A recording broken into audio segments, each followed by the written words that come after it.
Greetings and welcome to Real Politik. This is James Tracy.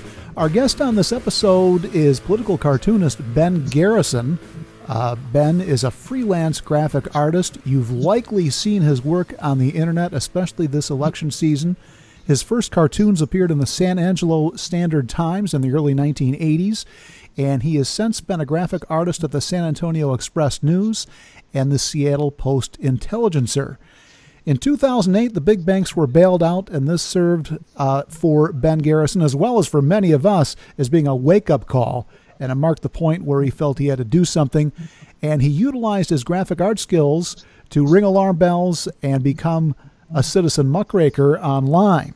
In 2009, Garrison began drawing editorial cartoons that skewer the Federal Reserve and the growing police state in America, and the internet made it possible for him to more easily distribute these cartoons as well. And Ben Garrison's wife, Tina Garrison, is also a cartoonist, and they began a website in 2010 named GRR Graphics, Grrr, 3 R's, graphics.com. And it features a growling bulldog that really, in many ways, is the watchdog over our political system that the mainstream media no longer is. Ben's also the author of a book, Rogue Cartoonist, The Internet Perils of a Citizen Muckraker, released last year. He's been a previous guest on the program. You remember back in early 2015. There's so much that's happened since then. Hi, Ben. How are you? Hi, James. Thanks for having me back. Well, wonderful to have you on the program. I've been following your cartoons online. They've really gone around the world, many of them, and very thematic things involving our geopolitical situation, the 2016 presidential campaign. I want to be able to cover all that as well in our time that we have together today. But myself, you, a number of others have been the victims of this, hate machine, this propaganda, organization, whatever it is. It's somewhat amorphous, but I think there's a considerable degree of organization behind it nevertheless. And what you're getting at is that you had to become kind of your own PR machine, yourself and your wife Tina, in terms of focusing on more specific themes for your cartoons and getting them out there and getting them in front of the people's eyeballs. That's exactly what we decided to do. I mean, Tina says, look, I'm going to commit and I'm going to help you. And I'm going to be, you draw a cartoon, it's going to be out on Facebook, it's going to be on our site, it's going to be on Tumblr, it's going to be everywhere.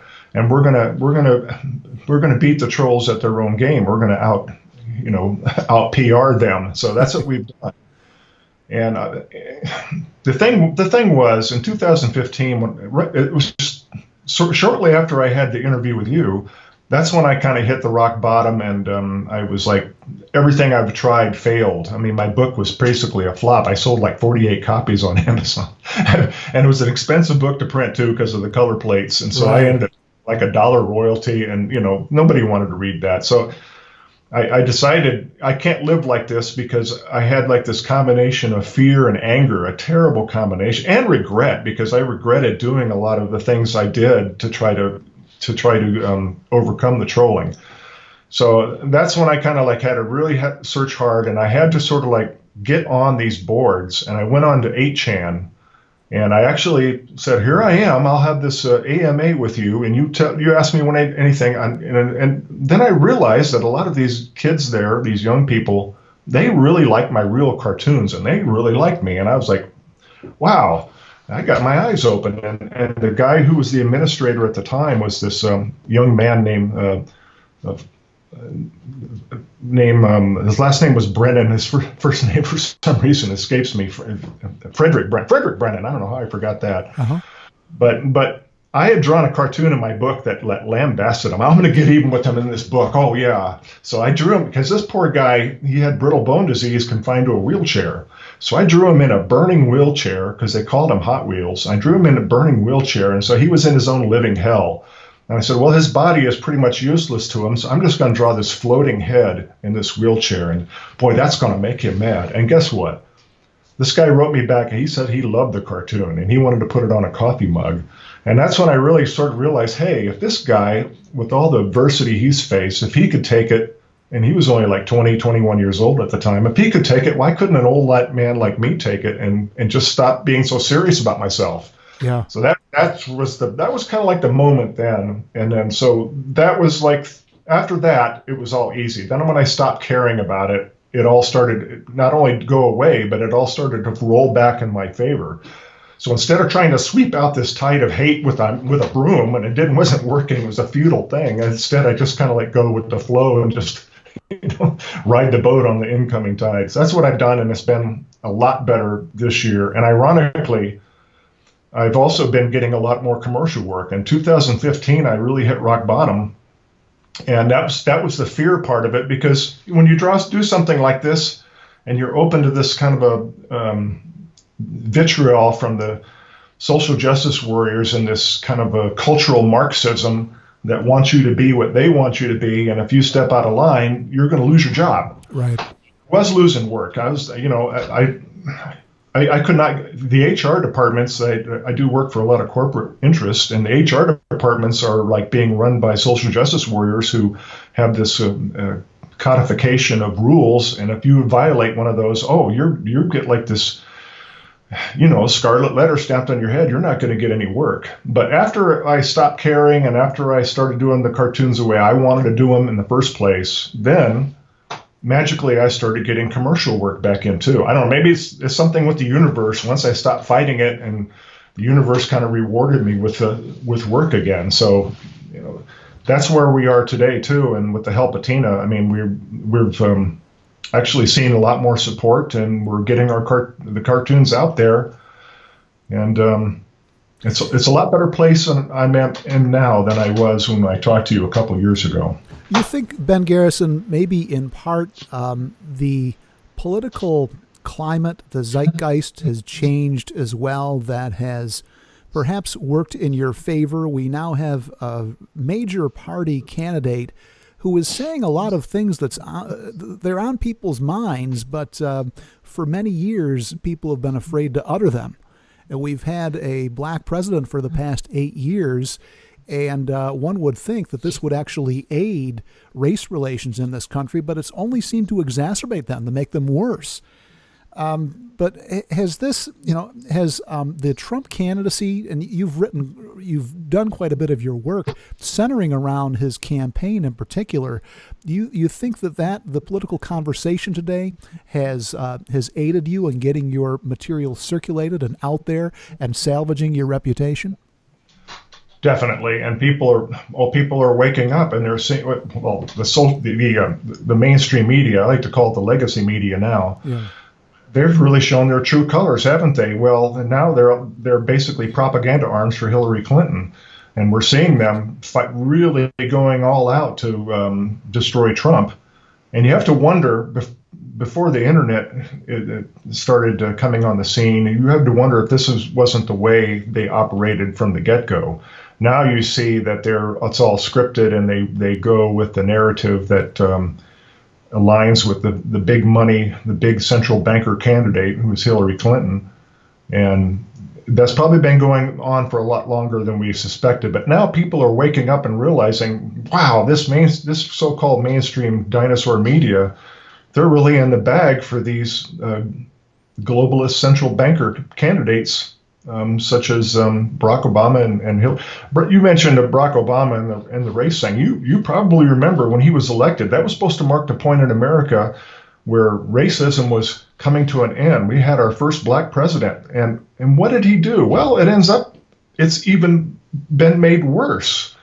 We have more racial tension, not less. And we have,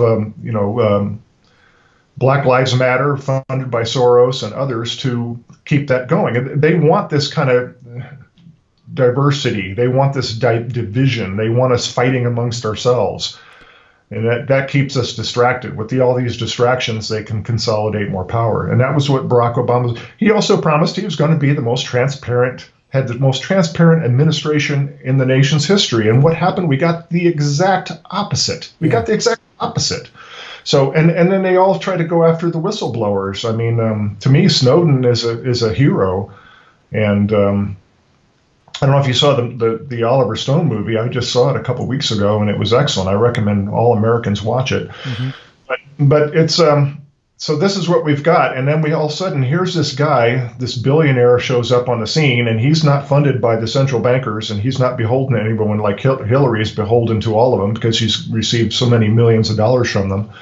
So he's his own man, and he's sort of this populist figure, and he arrives on the scene, and the thing that became evident to me pretty quickly was, hey, this guy is not politically correct. He's not afraid. He's not afraid of this cultural Marxism, social justice warrior nonsense. He's going to tell it like it is. Mm-hmm. And that was a huge breath of fresh air.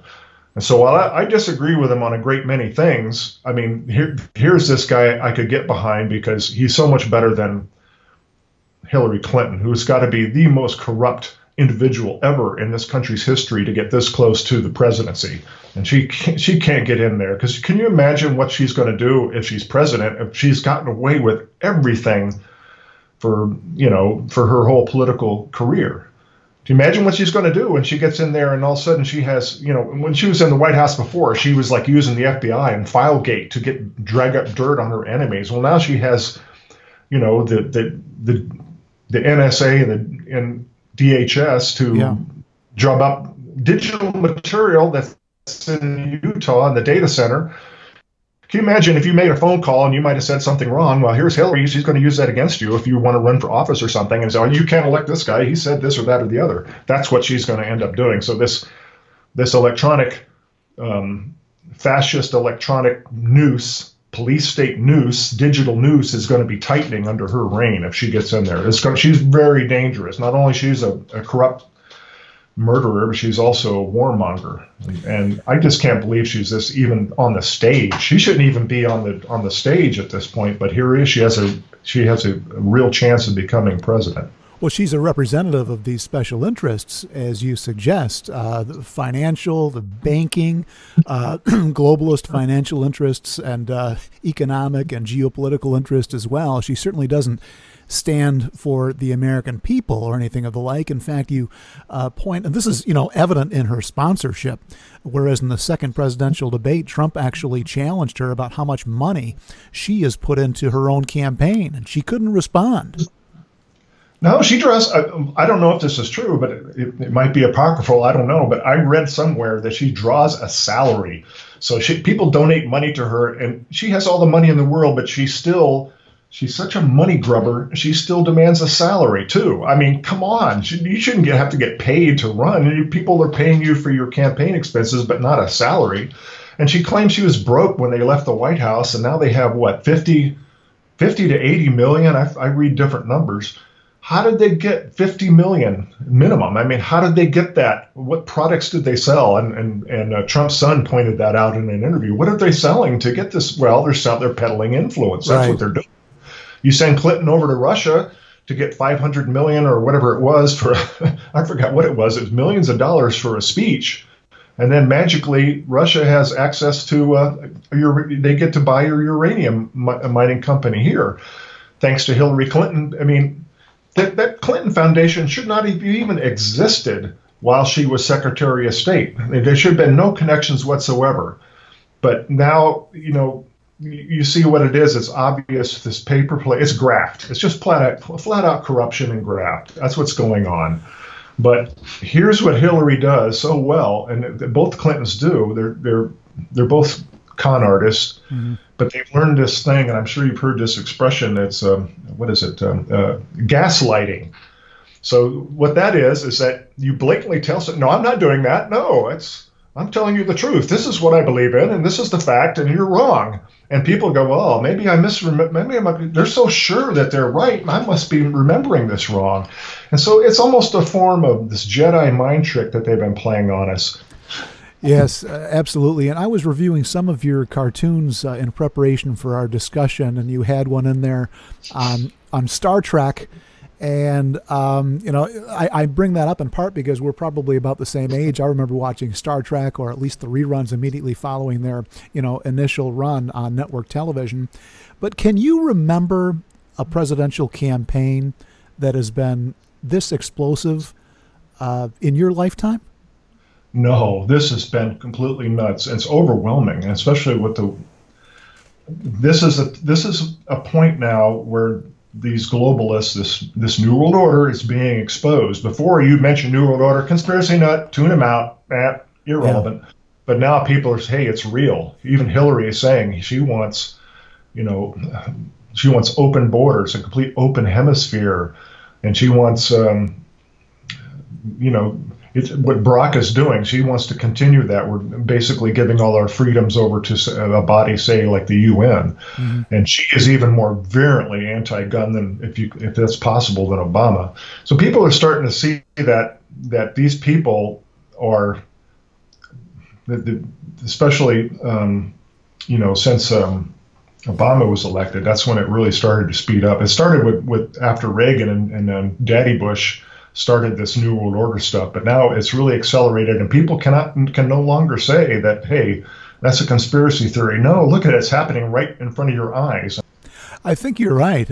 People are seeing through the propaganda more broadly, not only these weaponized terms like conspiracy theorist, but there's some controversy surrounding the cartoon figure Pepe.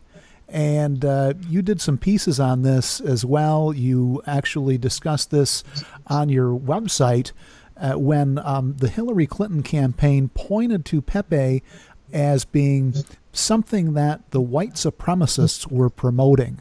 And, everyone should be scared because it's somehow identified with the white supremacists, and the Trump campaign is promoting it.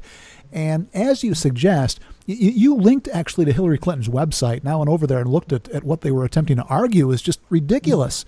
I can see that, but I think that increasingly the broader public is able to see through this stuff as well for what it actually is. It's just blatant manipulation of the public. And perhaps that is also one of the reasons that you've become more successful, is the people see through you, that you are not this, this white supremacist figure yourself, that you were promoted as being by these internet trolls over the past several years. Yeah, and I had, during this election season, during this year, I've had several, mostly internet outfits. I can't remember the names of them offhand, but they're on the very far left type publications. One was might have been the Huffington Post, and another one, I can't remember all these names. There's so many of them. But anyway, I had several. This happened to me several times. Reporters would be real nice, and they want to interview me, because I'm a Trump supporter. I draw Trump cartoons. Okay, let's do it. Let's do it through email, for example, and I'll get these questions, and it's obviously they're phishing. What they want is for me to start spewing Nazi, racist, white supremacist junk, and then they could use that against Trump. See, he's got a supporter, and look at this guy. He's an arch, and then they're always disappointed to find out, no, you've been trolled. You read all this stuff about this Zyklon Ben character, this doppelganger that I've had, propped up for years, and that's what you believed. And when they find out, they're too disappointed that they found out that I'm actually, not any of those things at all. So usually that's when they just kind of let the whole thing drop. But they're trying to do that to many Trump supporters now. It's the same old. Let's demonize them. This is and Hillary is really shooting herself in the foot by calling them all names, like calling them deplorables or, basement dwellers and all these things. She's like, all these young people do not like her and she doesn't understand millennials at all, for example. But the whole Pepe thing was a good example, because Pepe has been on, especially like on boards such as 4chan. He's been ubiquitous there for many, many years, and he's been through hundreds, if not thousands, of incarnations. He's used for anything. He's just basically like a hanger that they hang a metaphor on. Uh-huh. And sure, a couple instances, the fringe Nazi people would put a Nazi armband on him. So Hillary fixates on that. Aha, they're all Nazis. See, 1% of the Pepes are Nazi, so all of them are Nazi. That's her reasoning.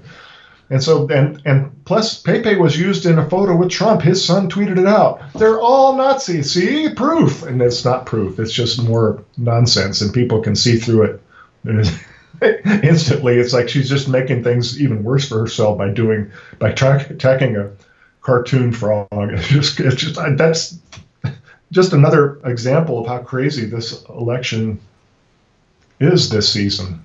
Yeah. I wanted to touch upon the controversy that surrounded you.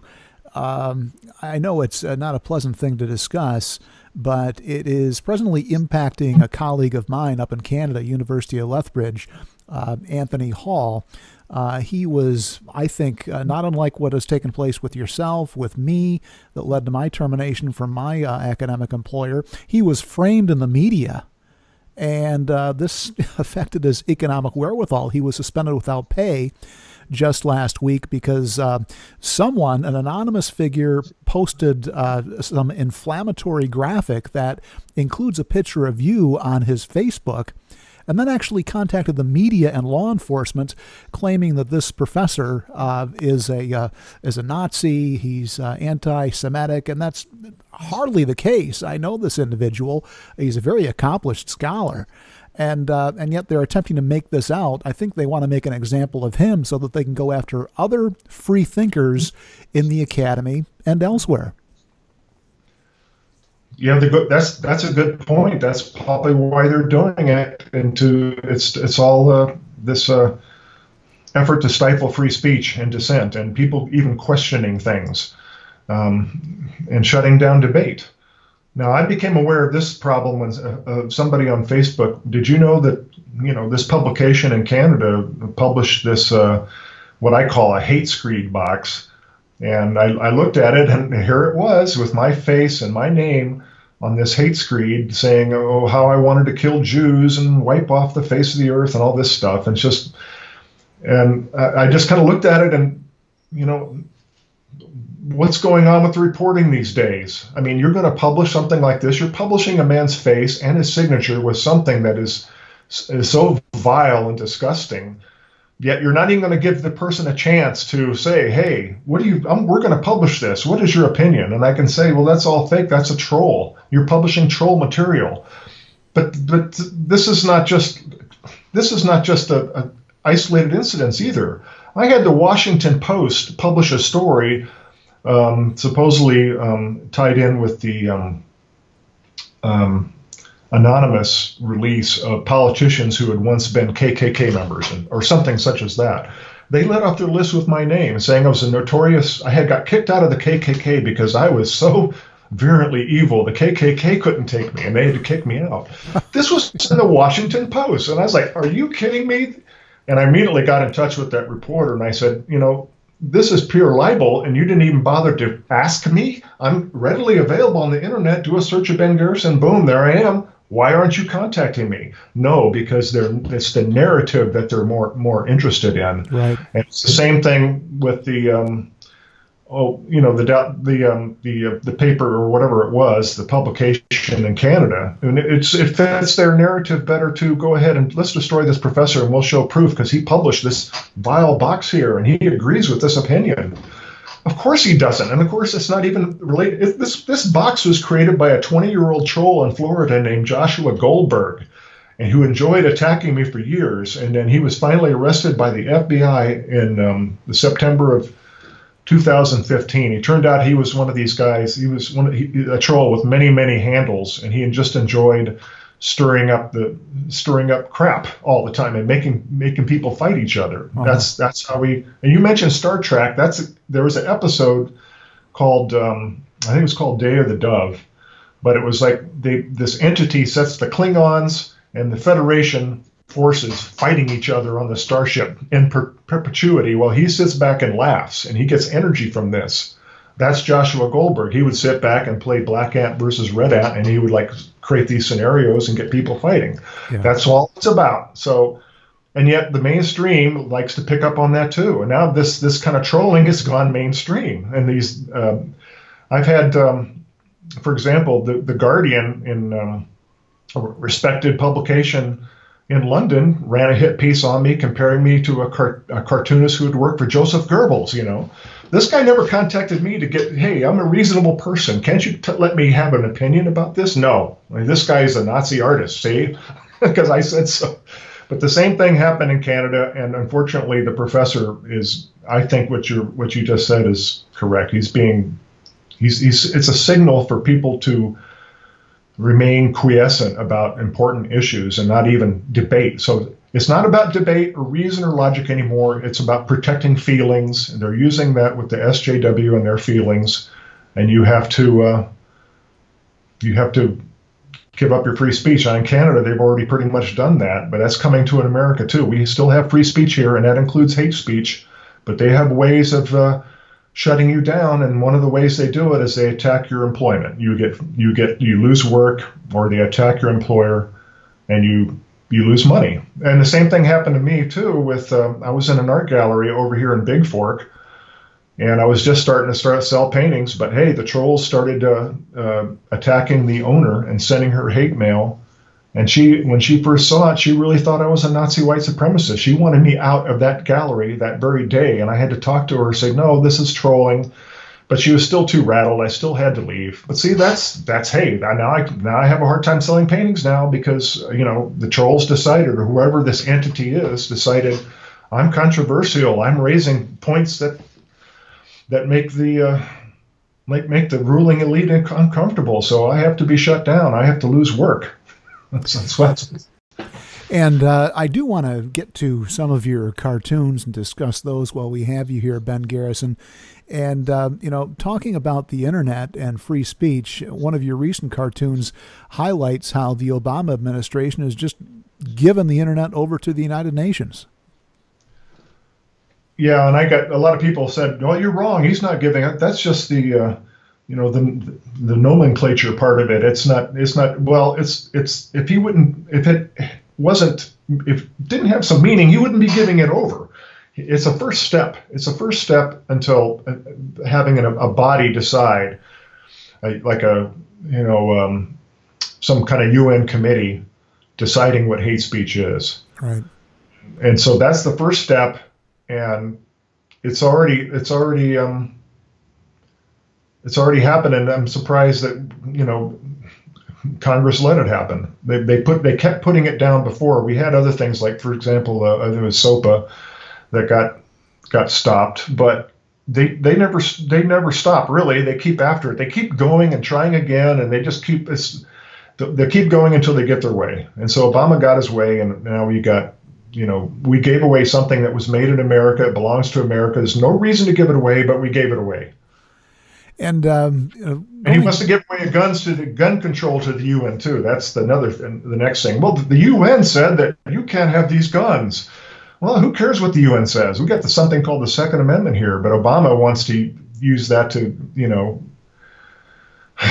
So he's a globalist. He's a globalist tool, and he does what he's told. I know, but it's like I want to see us keep our sovereignty and our Constitution, and so does Trump. And so Trump at least represents nationalism, whereas Hillary represents the same thing what we've been getting, which is this globalism and the oligarchy at the top who own and control everything, and they still want more power and more money. This cartoon that you did back in June of 2016, I think really does cover it all. The Crooked House of Clinton. I came across it, I believe, on Zero Hedge. I know they picked it up, and so it must have gone all over from there. But there's so much going on in this cartoon. It's really quite remarkable. Well, that's a common complaint I get from people that, they have to end up reading my cartoons because I put so many labels on it. But that's actually an old American tradition. And I admire these old American cartoonists like so many of them, like Frank Beard, for example. I mean, this guy would put, Frank Beard was instrumental in bringing about prohibition. I disagree with that completely, of course. But he draw these cartoons showing, these saloon owners. It makes me want to not go into a saloon. I was looking at his pictures, and I'm like, wow, this is so convincing and persuasive. He's right. It's better to go back home with your family and work hard. The rewards are greater than if you go and live a dissolute lifestyle in a saloon. And he had like cartoon after cartoon hitting this theme about how end drunkenness and men be moral and spiritual and stuff. Well, I started getting really persuaded just looking at these cartoons, and it occurred to me this is what I want to do with my cartoons too. And they don't have to necessarily be funny. A lot of people have this misnomer now that your cartoon is not successful unless there's a chuckle in it.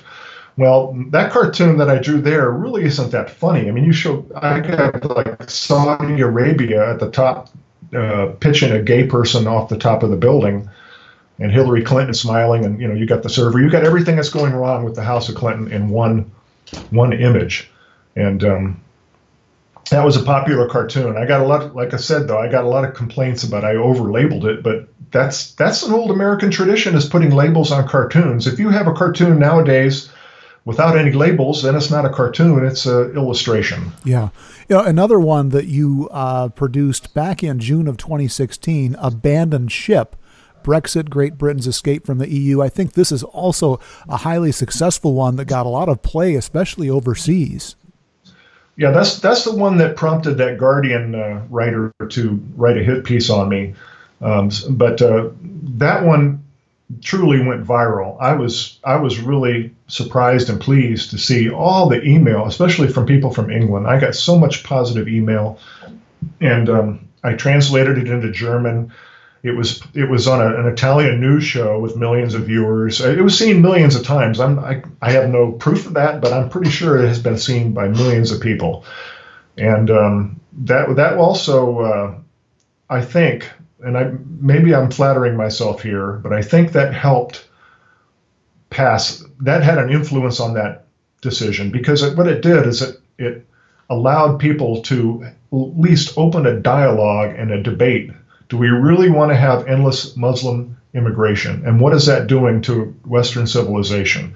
What is that doing to the culture there, when you've got people who believe in a religion that's paramount in their lives, and Sharia law will trump any of the local Western civilization laws?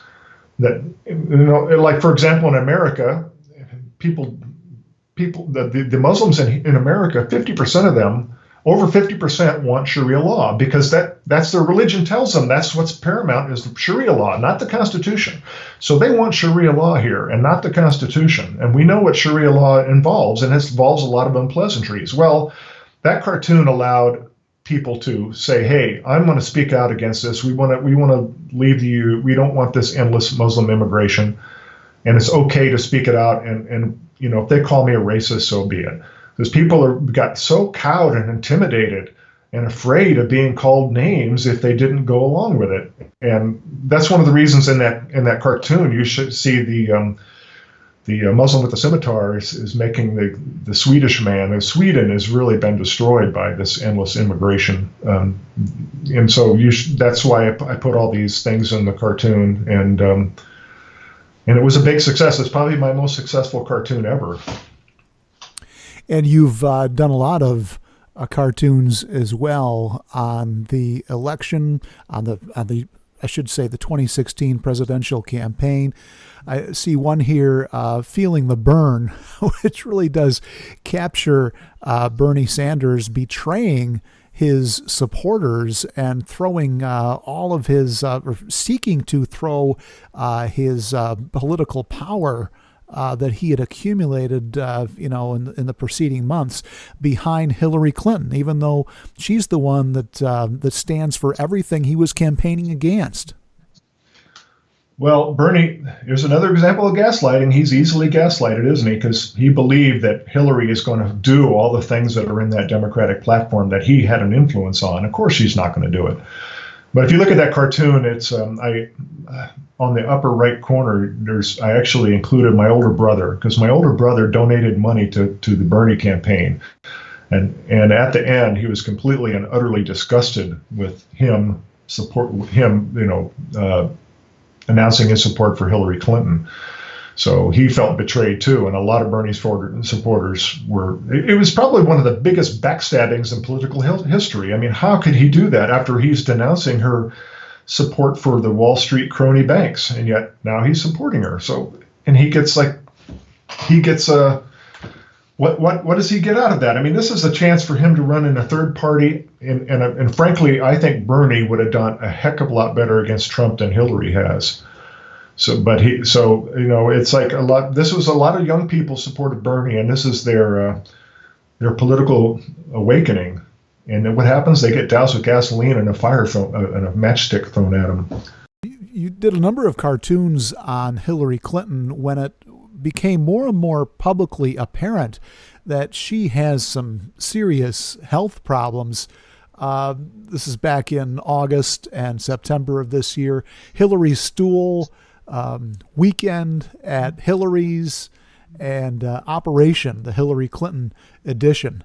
All of these, draw attention to the real health concerns that she exhibits and that she's had for some time. This is public knowledge, but I don't think I've ever seen the mass media go to bat for a candidate like they have for her. And, this includes the negative coverage and framing of Donald Trump as well, and many remarks that he made back when he was a private citizen, before he was even aspiring for public office. Yeah, and I've been concentrating on anti-Hillary cartoons because this is very important that she doesn't get in there. I mean, like I said before, but I got a little bit of flack from somebody who wrote me that, formerly liked what I did, but that, well, you can't go after her health. That's counterproductive. What that's going to do is that's just going to make people mad and feel more sympathy for her. What you're doing, you need to stop doing this.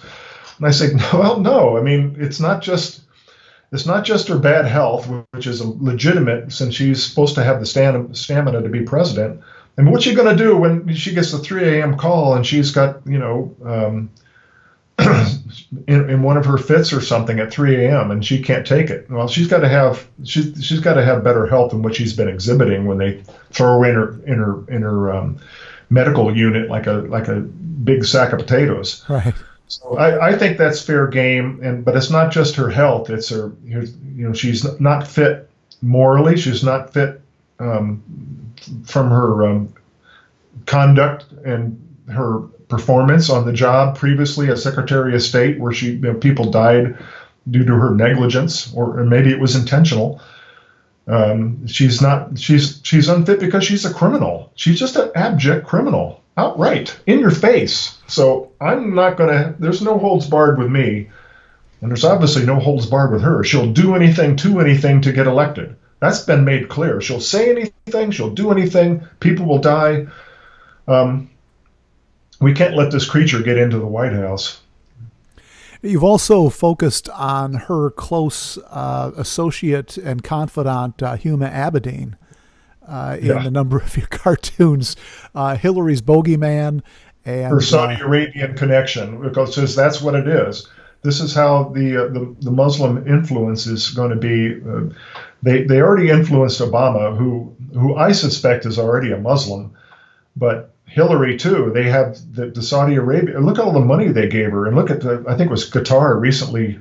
I forgot how you pronounce it, Qatar or Qatar. But they gave her like $1 million worth of jewels, and they gave Bill Clinton $1 million for a birthday present. That's how they're buying these influence.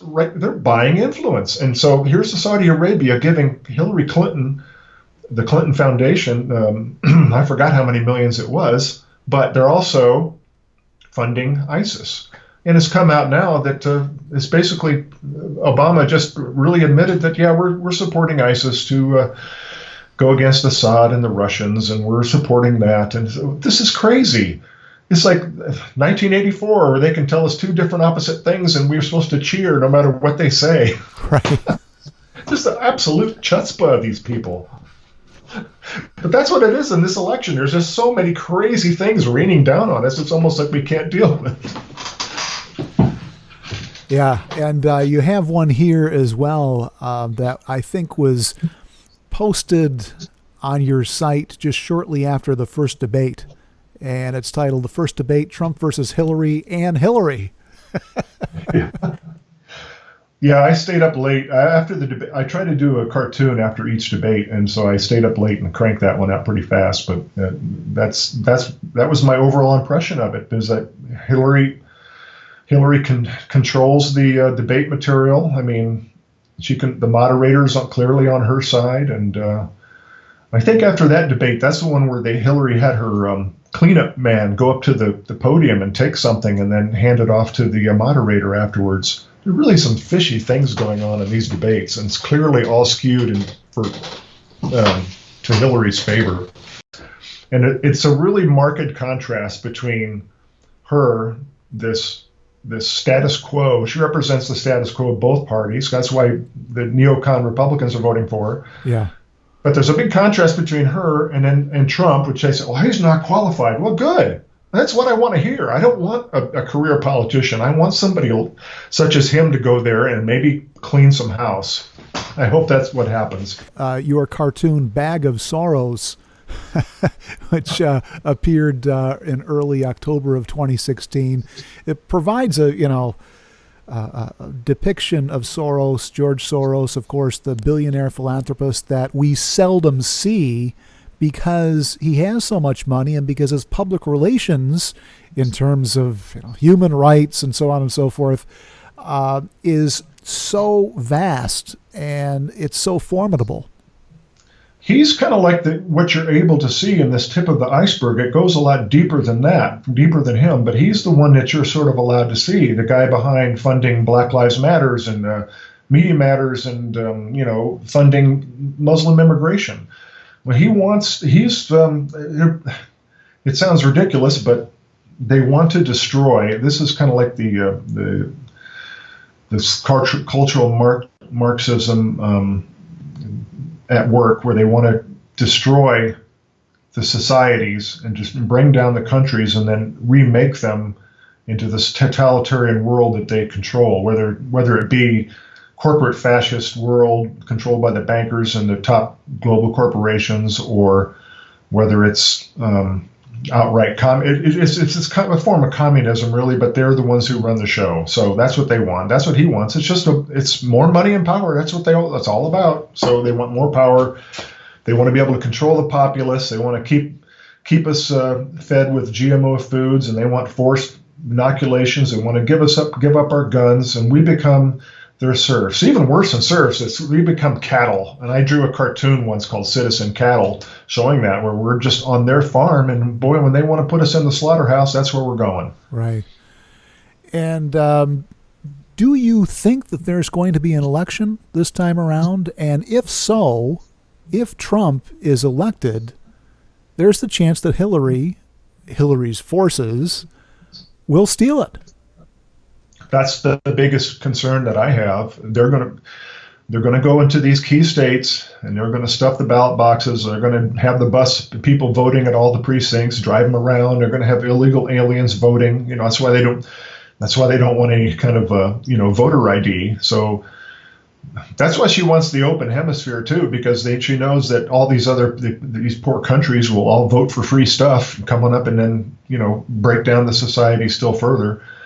So she's not going to. These people are ruthless. They're going to do whatever it takes, and that's my fear, is that they're going to steal it. And if that's what happens, then we just got to have a revolution. We're going to have to do something, because if they own all the top officials and the FBI and nobody does anything, and then we have to do something. We have to stop complying. Hey, stop being afraid of losing your stuff. I lost all my stuff. I made some really bad investments in silver in 2011. I got wiped out by JP Morgan. You know what? And then 2015, when I hit bottom, I was like, I lost everything. This is what happens when I drew the cartoons. You have to stop being afraid of losing your stuff. There's some things that are more important. So we've had our forebears go to war and fight for our freedom. And why are we just going to give it up to these criminals on a silver platter here? Take my guns, take everything you want, take it, have power, be a fascist dictator. Go ahead. No, we're going to have to do something. I mean, we're going to have to stop complying, stop paying the stupid income taxes. We're going to have to stop participating, in our own hanging party. Right. Yeah. No, exactly. Go over your neck. Our forebears, not only, it wasn't only their status and privilege, but their lives, they put on the line to establish the country. I think it's absolutely correct. Well, Ben Garrison, I really do appreciate you being so generous with your time. And once again, where can people find out more about your work? I know there's grrrgraphics.com, and you're also up on Twitter. I don't know if you have Facebook or not, but we have matter of fact, we're going to be redoing our site pretty soon to make it easier. But everything should be on Guerrilla Graphics. I mean, the Twitter and the Facebook links, I think they're all there. Okay. So if they just go to Fur Graphics, they should be able to find everything. And we'll have those links on the show notes as well. Well, Ben, thanks very much for being on Real Politik. We greatly appreciate it. Well, it was great talking to you again, James. Thanks a lot. All right. Take care. All right. Bye-bye.